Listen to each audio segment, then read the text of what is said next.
बिस्मिल्लाहिर्रहमानिर्रहीम। अस्सलाम वालेकुम स्टूडेंट्स, काइनेमेटिक्स का टॉपिक जारी है मैथमेटिक्स 104 में। और आज के लेक्चर में मेरा जो टॉपिक ऑफ डिस्कशन है वो है tangential and normal components of velocity and acceleration of a particle moving along a plane curve. Tangential and normal, tangential and normal components of velocity and acceleration.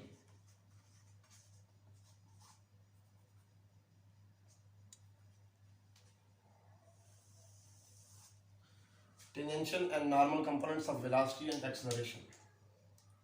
सबसे पहले velocity की बात करते हैं। लेकिन जब भी कोई बॉडी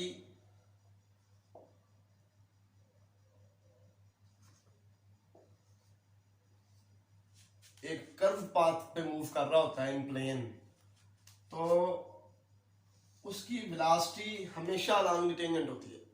अगर वो पार्टिकल इस पॉइंट पे है तो उसकी वेलोसिटी इस डायरेक्शन में होगी अलोंग द टेंजेंट। अगर वो पार्टिकल इस पॉइंट पे है तो इसकी वेलोसिटी इस डायरेक्शन में होगी अलोंग द टेंजेंट। ठीक हो गया? तो इसका मतलब यह है कि वेलोसिटी होती है अलोंग द टेंजेंट है, तो लिहाजा वेलोसिटी का नॉर्मल कंपोनेंट कोई नहीं होगा, वेलोसिटी का सिर्फ टेंजेंशियल कंपोनेंट होगा। ठीक होगा? तो मैं यहां पे लिखता हूं for any object moving along a plane curve, moving along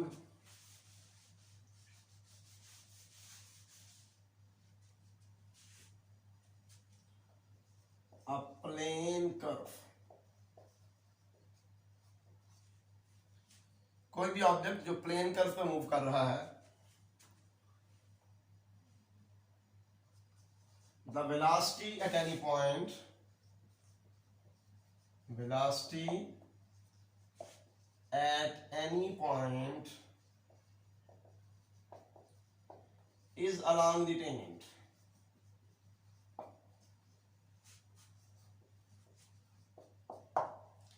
velocity हमेशा along the tangent होगी। Therefore हम लिख सकते हैं कि वेलोसिटी जो है वो इक्वल है दी वेलोसिटी की magnitude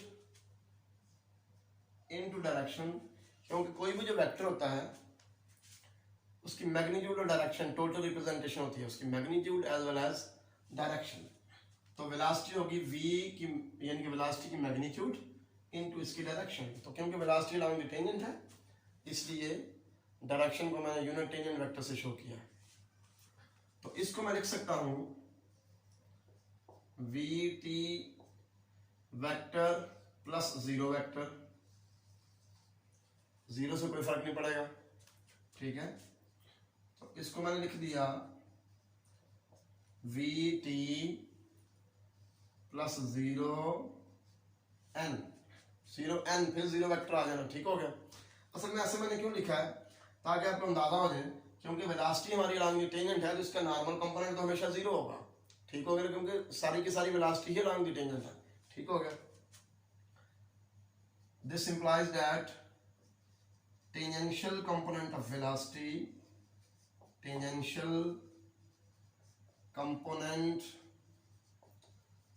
of velocity is equal to v। ये हो गया टेंजेंशियल कंपोनेंट। ठीक है? और normal component of velocity, normal component of velocity is zero. Normal component है ही नहीं। ठीक हो गया? ये जीरो है। अब एक्सेलरेशन की तरफ आते हैं।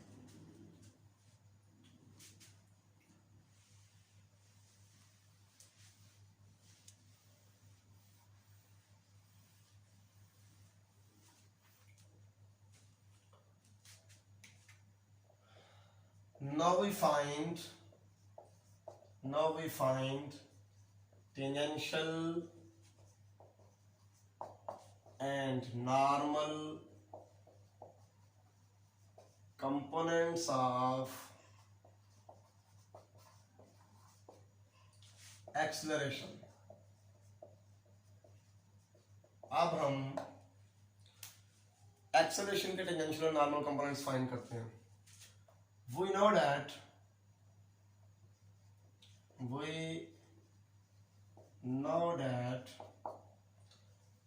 acceleration is in fact dv over dt, यानी कि derivative of velocity with respect to time, ये एक्सेलरेशन होता है. ठीक हो गया. तो अभी थोड़ी देर पहले हमने डिस्कस किया है, चंद लम्हात पहले, कि वेलोसिटी असल में क्या है, स्पीड यानी कि वेलोसिटी की मैग्नीट्यूड इनटू टेंजेंट वेक्टर, क्योंकि वेलोसिटी लॉन्ग टेंजेंट है. तो यहाँ पे अगर मैं डेरिवेटिव का प्रोडक्ट रूल लगाता हूँ तो ये आ जाएगा जी, पहला वैसे का वैसे ही, दूसरे का डेरिवेटिव प्लस दूसरा वैसे का वैसे ही, पहले का डेरिवेटिव. तो ये तो हो गया टेंजेंशियल कंपोनेंट ऑफ एक्सेलरेशन, क्योंकि ये लॉन्ग टेंजेंट है. ठीक हो गया. Tangential component of acceleration dv over dt into t unit vector. ये जो dv over dt है ये टेंजेंशियल कंपोनेंट ऑफ एक्सेलरेशन हो गया. अब ये जो स्ट्रेन सा वेक्टर है ना dt over dt, ये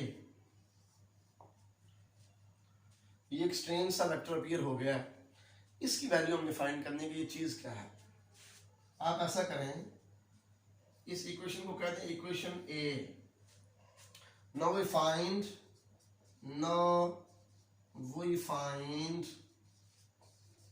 dt over dt. अब हम ये वेक्टर फाइंड करते हैं dt over dt, कि dt over dt चीज क्या है.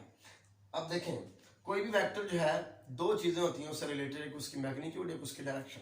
क्योंकि वेक्टर को कंप्लीटली रिप्रेजेंट करने के लिए, बयान करने के लिए उसकी मैग्नीट्यूड और डायरेक्शन की जरूरत होती है.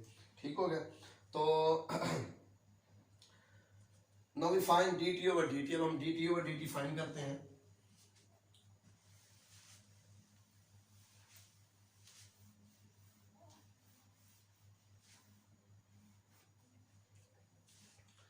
सबसे पहले हम direction of dt over dt find करते हैं. Direction of dt over dt. अब t क्योंकि यूनिट टेंजेंट वेक्टर है, as t is unit vector, so t dot t is equal to 1. Differentiating with respect to t, time के लिहाज से आप इसका डेरिवेटिव ले लें तो क्या होगा जी, पहला वैसे का वैसे ही, दूसरे का डेरिवेटिव प्लस दूसरा वैसे का वैसे ही, पहले का डेरिवेटिव, और 1 का डेरिवेटिव हो गया 0. तो ये आ गया 2t dot dt over dt equal to 0. तो 2 जो है वो तो जाकर डिवाइड हो गया, तो t dot dt over dt equal to 0. यहां से हमें पता चला कि dt over dt जो वेक्टर है ये टेंजेंट के परपेंडिकुलर है, क्योंकि दोनों का डॉट प्रोडक्ट 0 है, इसका मतलब दोनों आपस में परपेंडिकुलर है. ये इक्वेशन ए जो ना एंड में हमें इसकी जरूरत पड़नी है, क्योंकि dt over dt की वैल्यू निकाल कर हमें यहाँ पे पुट करनी है, तो इसलिए हमें याद रहे, लिहाजा मैं इस साइड पे लिख लेता हूँ. एक्सेलरेशन इक्वल है जी dv over dt into tangent vector plus v dt over dt. ये सिर्फ इसलिए कि हमें याद रहे, ये मैंने साइड पे लिख लिया क्योंकि इक्वेशन ए में हमने dt over dt की वैल्यू पुट करनी है. ठीक हो गया. तो हमें पता चल गया यहाँ से कि जो dt over dt है ये परपेंडिकुलर टू टेंजेंट है. ठीक है. This implies dt over dt is perpendicular to tangent, so dt over dt is along normal n। इसका मतलब अगर ये टेंजेंट के परपेंडिकुलर है तो फिर ये अलॉन्ग नॉर्मल होगी। अब मैग्नीट्यूड, ये तो डायरेक्शन तो पता चलेगा dt ओवर dt का। अब हम magnitude of dt over dt find करते हैं। Magnitude of dt over dt,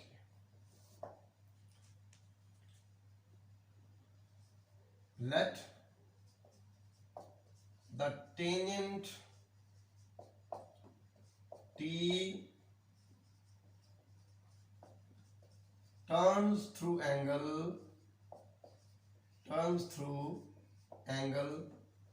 delta psi in time delta t।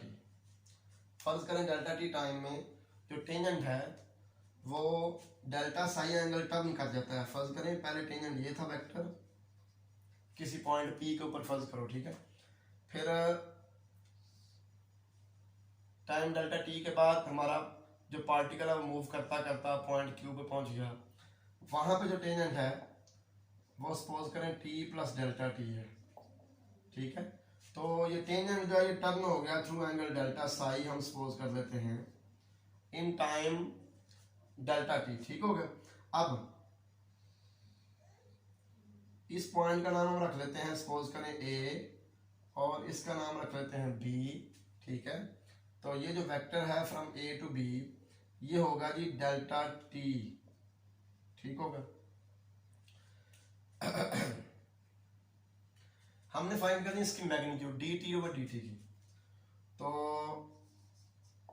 D T over d T की मैग्नीट्यूड बराबर होगी limit delta t approaches zero, delta t over delta T की magnitude, ठीक हो गया।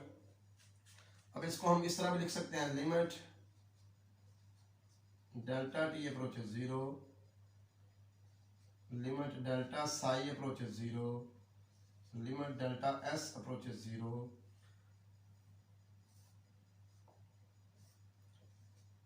Delta t over delta Sai into delta Sai over delta S into delta s over delta t, ठीक हो गया। इस तरह हमने लिख लिया, ये आपको पता है, डेरिवेटिव के बारे में आप जानते हैं, तो इस तरह हमने लिख लिया delta t over delta Sai over delta s over delta T. अब जरा इसके बारे में देख लें कि ये क्या चीज़ है। Limit delta psi approaches zero, delta t over delta psi, ये क्या चीज़ है, इसके बारे में पहले डिस्कस करते हैं।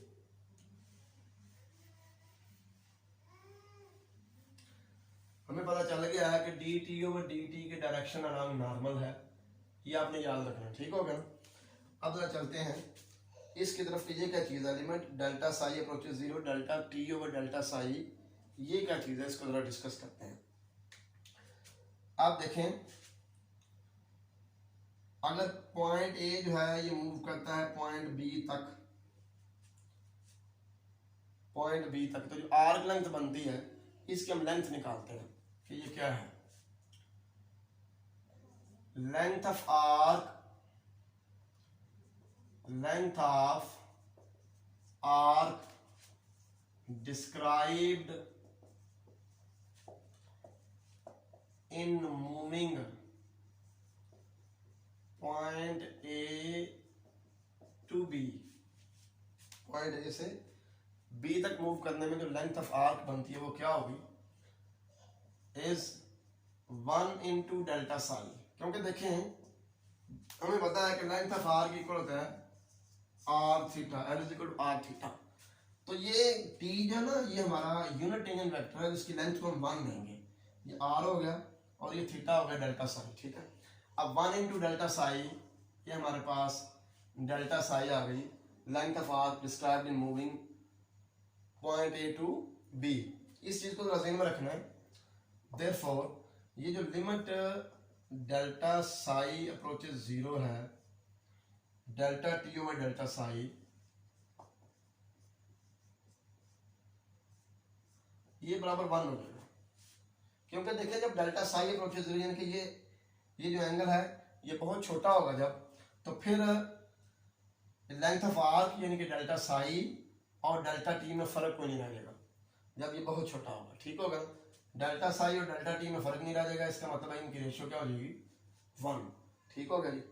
तो ये जो ये वाला है delta Sai over delta S, delta Sai over delta S, delta Sai over delta S limit delta S approaches 0।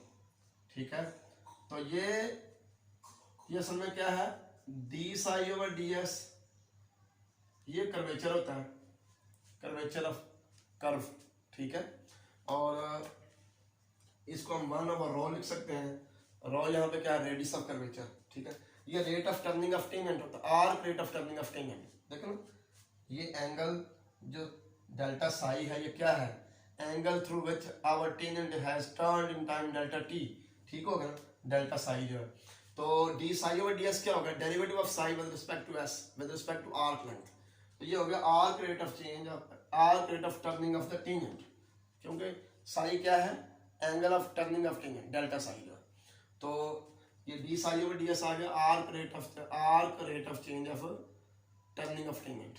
ठीक हो गया, तो ये कर्वेचर होता है, और कर्वेचर क्या आ गया जी 1 ओवर रेडियस ऑफ कर्वेचर।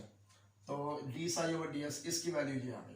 ठीक है, ये जो है limit delta t approaches 0 delta s over delta t, delta s over delta t, ये d s over d t होगा, और ये असल में क्या होता है, स्पीड। देयरफॉर ये जो हमारे D T over d T की मैग्नीट्यूड है, ये क्या हो जाएगी, ये delta t over delta Sai limit delta psi approaches 0, ये 1 हो गया। ये delta Sai over delta S limit delta S approaches 0, ये क्या होगा 1 ओवर रो इनके कर्वेचर। ठीक हो गया, जबकि delta s over delta T limit delta t approaches 0, ये हमारे पास आ गया जी v।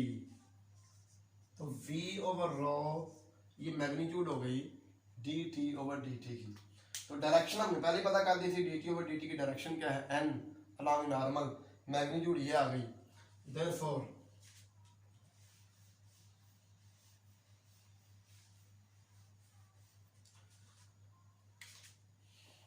therefore dt over dt is equal to magnitude of dt over dt into direction of dt over dt। तो डायरेक्शन जो अलॉन्ग दी नॉर्मल है, n आ गया, जबकि magnitude ये निकली है v over rho into n। तो ये dt ओवर dt की वैल्यू उठाएं और इक्वेशन a में पुट करते हैं, put in a, equation a में पुट करें तो हमारे पास आ गया जी एक्सेलरेशन इक्वल आ गया dv over dt into tangent vector plus v, dt over dt की ये वैल्यू पुट कर दी v over rho into n, तो dv over dt into tangent plus v square over rho into n। ठीक हो गया, तो ये हो गया जी tangential component of acceleration, tangential component of acceleration. ठीक हो गया, और ये जो v स्क्वायर ओवर रो है ये हो गया नॉर्मल कंपोनेंट ऑफ एक्सेलरेशन।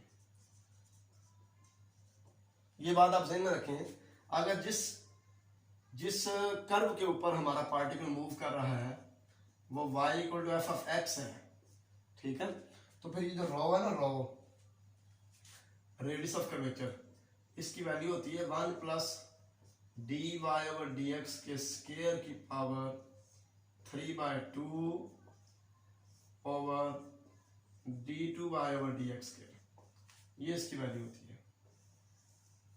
ठीक हो गया, तो इस तरह ये हमने tangential and normal components of velocity भी फाइंड कर लिए और tangential and normal components of acceleration भी फाइंड कर लिए। ठीक है, यहाँ पे आप वजाहत कर सकते हैं साथ k is curvature, curvature of curve, and rho is radius of curvature, radius of curvature, ठीक है। तो ये मेरा आज का आर्टिकल था। नेक्स्ट लेक्चर में इंशाल्लाह मैं tangential and normal components of velocity and acceleration से मुतल्लिक कोई एक दो प्रॉब्लम सॉल्व करूँगा।